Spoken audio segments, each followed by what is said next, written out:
Hai, ketemu lagi di channel M Arsitek.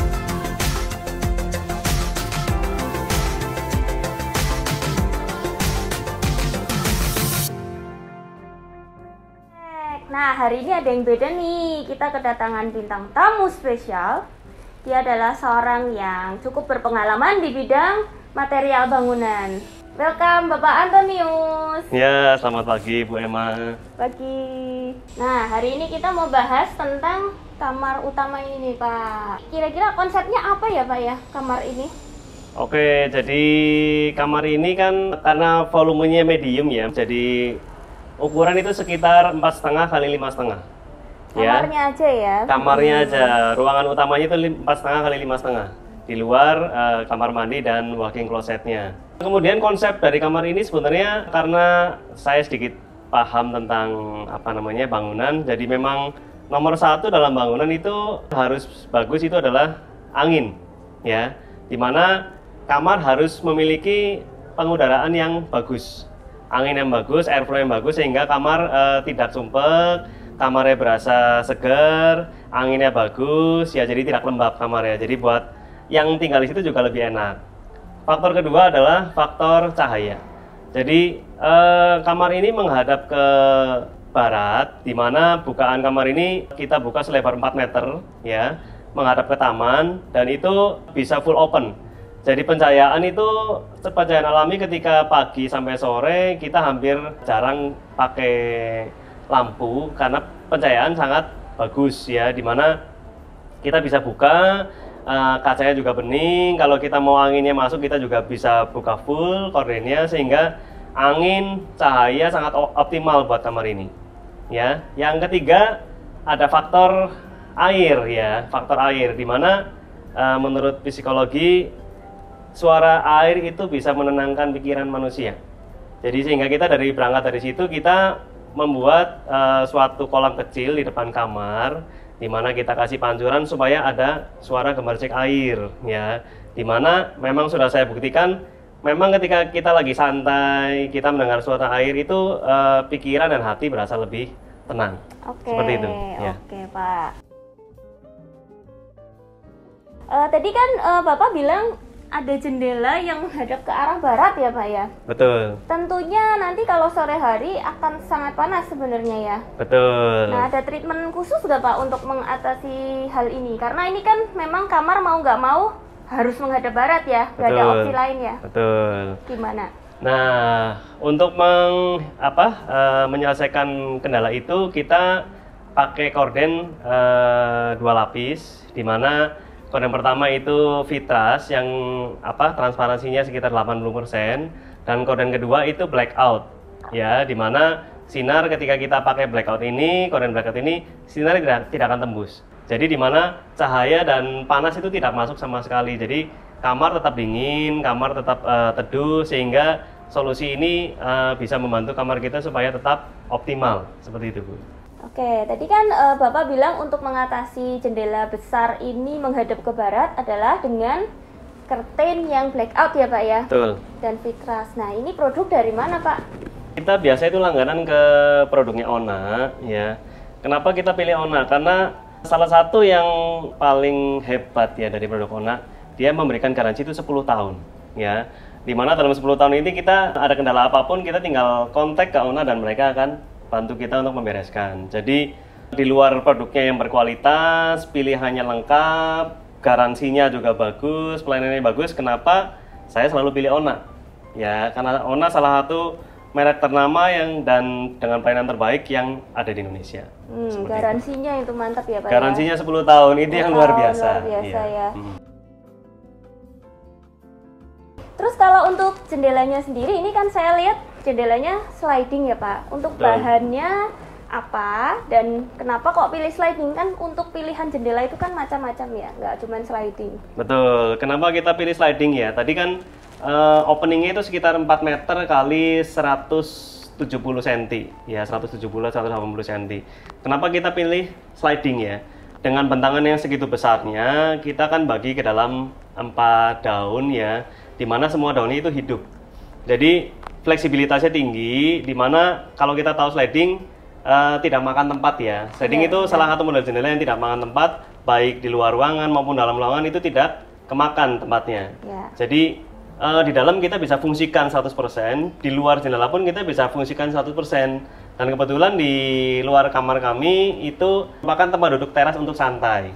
Jadi memang wajib sliding. Kalau kita buka ke depan otomatis tempat akan habis dan tidak bisa buat duduk. Dan selain sliding tadi, kita pilih bahan aluminium ya. Aluminium powder coating warna putih. Dimana untuk kesan modern dan ketahanan, aluminium salah satu yang terbaik. Tidak karatan, tidak perlu perawatan, kita hanya perlu ngelap. Kita sudah pakai hampir 10 tahun, sama sekali nggak ada masalah ya. Jadi memang dari ketahanan, keindahan, keawetan itu memang salah satu yang terbaik. Jadi kenapa kita pilih aluminium? Dan ini memang menghadap ke barat ya Pak ya? Betul. Kalau misalnya nggak aluminium mungkin lebih cepat rusak ya. Jadi ini pilihan yang tepat sekali ya pakai aluminiumnya. Betul, jadi bahan aluminium itu salah satu yang terbaik di bidangnya. Jadi kita tahu pada zaman dahulu kan semua orang sukanya kayu ya. Jadi kelemahan kayu salah satunya adalah tidak tahan cuaca ya. Kalau menghadap ke barat itu karena mataharinya keras, catnya akan mudah pudar. Yang kedua, kalau ada hujan barat, kena air juga, lama-kelamaan kayu juga akan keropos dan rusak. Aluminium tidak masalah. Cahaya, air, ya, ketahanan cuaca, korosi juga sangat kuat. Jadi memang pilihan yang sangat baik untuk negara tropis di Indonesia. Ya, kita memilih bahan aluminium. Ya, dan juga sekarang buat pencinta motif kayu, aluminium juga punya motif kayu. Jadi motifnya kayu tapi bahannya dengan kekuatan dan kualitas aluminium. Seperti itu. Kalau untuk pemasangan dan produksi dari jendela-jendela ini biasanya Bapak mempercayakan ke mana Pak? Oh, kalau untuk aluminium kita biasa ke Panda Aluminium ya.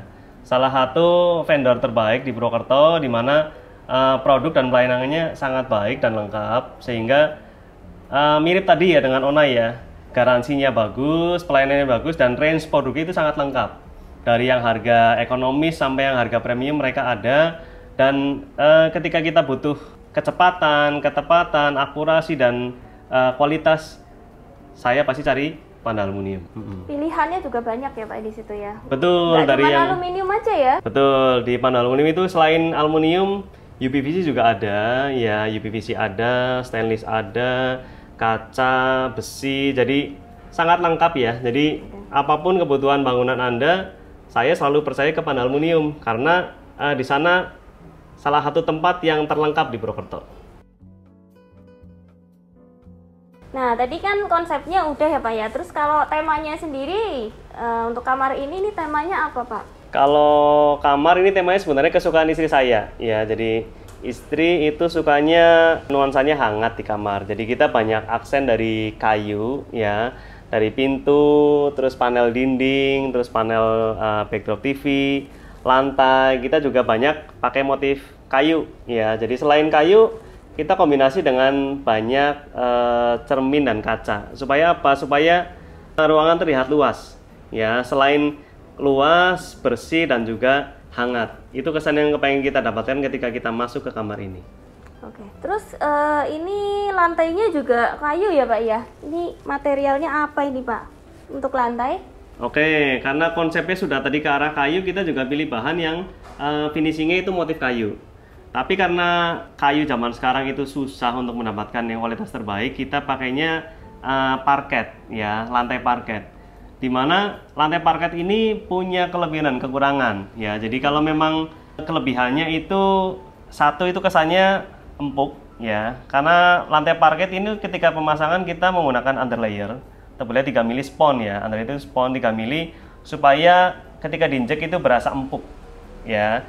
Kemudian karena berbahan dasar bubuk kayu atau kayu, jadi memang feel-nya itu hangat dan empuk ya. Jadi finishingnya kita dapat, feel-nya kita dapat, empuknya dapat. Jadi kita kan sukanya kalau di kamar itu telanjang kaki ya, nggak pakai alas kaki. Jadi ketika kita turun ke lantai, kita rasanya empuk, rasanya hangat dan nyaman. Ya, salah satu bahan terbaik untuk lantai di kamar. Cuma memang ada kekurangannya ya. Kekurangannya itu maintenance ya. Maintenance-nya karena bahan dasarnya kayu, yaitu tadi kurang tahan air. Jadi memang ketika mengepel harus ngepel itu setengah basah ya, jadi supaya keawetannya itu berjalan dengan lama untuk waktu yang panjang. Jadi itu harus diingat, salah satunya adalah kurang tahan air, dan juga memang kalau rumah yang lembab bisa berayap. Memang ada produk yang bisa menutup kelemahan ini, cuma harganya 2-3 kali lipat dari harga standarnya. Nah ini kalau untuk parket sendiri biasanya ambil kemana Pak Antonius? Kalau saya biasa langganannya itu ke M Architect atau Panda Wallpaper ya, karena mereka punya produk yang lengkap. Selain wallpaper, mereka juga punya produk vinyl dan juga parket dengan harga yang terjangkau dan kualitasnya juga baik. Nah sekarang kita mau bahas tentang lampu nih Pak di kamar ini. Ini kan banyak ya lampunya ya. Mungkin bisa dijelaskan? Oke, jadi untuk lighting ya, ini lighting ini sangat penting ya untuk suatu ruangan. Jadi lighting di kamar ini kita punya 5 saklar ya, 5 saklar, di mana 4 saklar merupakan saklar hotel ya. Mungkin teman-teman ada yang belum tahu apa sih bedanya saklar biasa sama saklar hotel ya kita sebutannya. Jadi saklar hotel itu di mana biasa umum kalau kita masuk kamar kan kita nyalain saklar biasa ya di sebelah pintu untuk nyalain listrik atau lampunya. Dan kalau saklar hotel kita pasang saklar terpisah di sebelah kasur, di mana dari sebelah kasur itu kita bisa matiin lampu tanpa perlu bangun ke matiin ke dinding utama kamar tadi. Jadi sangat praktis ya. Jadi untuk rekomendasi memang buat setiap bedroom ya atau kamar tidur, baiknya menggunakan saklar model ini. Karena ketika kita sudah capek mau tidur, kita pasti agak enggan untuk bangun untuk matiin lampu dari saklar utama. Nah, seperti yang Bapak sampaikan tadi ada 5 ya Pak ya saklarnya. Ini lampu apa aja ini Pak 5 ini? Ya, kayaknya cukup banyak dan ribet ya. Tapi memang kenapa kita perbanyak ya, karena memang supaya kita ketika penggunaan kita lebih fleksibel ya. Dua lampu pertama itu lampu utama, lampu putih, dimana kita bagi zoningnya itu kanan dan kiri. Sehingga misalnya saya tidurnya biasa sebelah kiri ya, saya masih mau kegiatan, istri mau tidur duluan, saya matiin lampu yang sebelah kanan. Jadi kondisi di sebelah kanan itu lebih redup dan saya masih bisa aktivitas. Itu untuk lampu utama. Dan untuk lampu ketiga, 1, 2 tidak lampu utama, lampu ketiga dan keempat itu saklar ketiga dan keempat untuk indirect LED. Indirect LED itu lampu dimmer atau lampu remang, di mana untuk suasana itu lebih santai.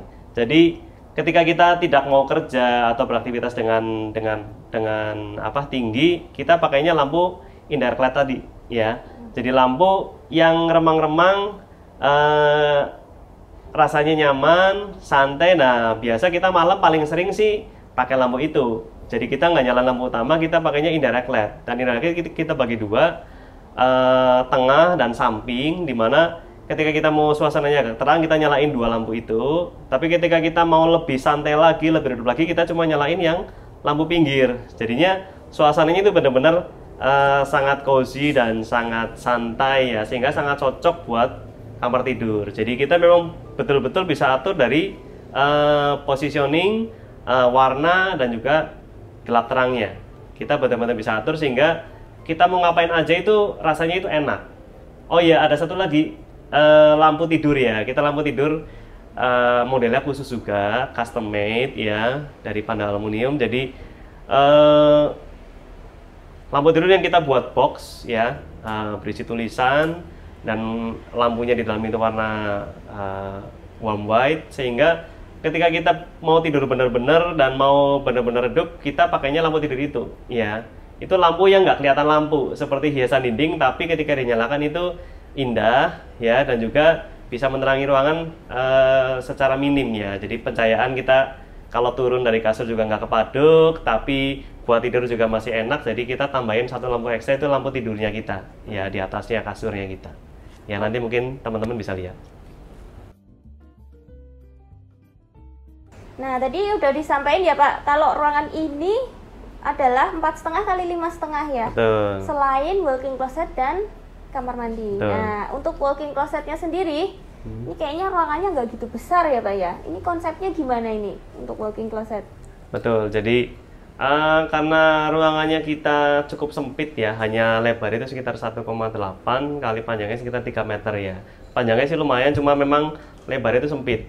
Jadi salah satu teknik yang kita gunakan di situ adalah cermin ya, dimana dua dinding kanan kiri 1,8 kita full cover dengan cermin ya, ukuran besar full satu dinding, dan juga semua pintu lemari juga kita buat full cermin, sehingga kita ketika di dalam ya orang buat fitting baju itu lengkap, satu tubuh kita bisa 360 derajat itu semua cermin. Jadi kita menghadap kemana aja itu cermin, jadi nyaman ketika kita mau fitting baju, nyoba baju dan make up dan sebagainya, itu sangat nyaman. Oke, hari ini kita udah selesai membahas kamar utama. Nah, nanti di next video kita akan bahas rumah. Nah, ini rumahnya nggak terlalu besar ya, tapi kesannya besar. Betul. Nantikan video kita selanjutnya. Jangan lupa like, subscribe, dan share juga. Dadah. Jangan lupa apa Peter? Jangan lupa subscribe dan share. Jangan lupa apa Peter? Jangan lupa subscribe dan share.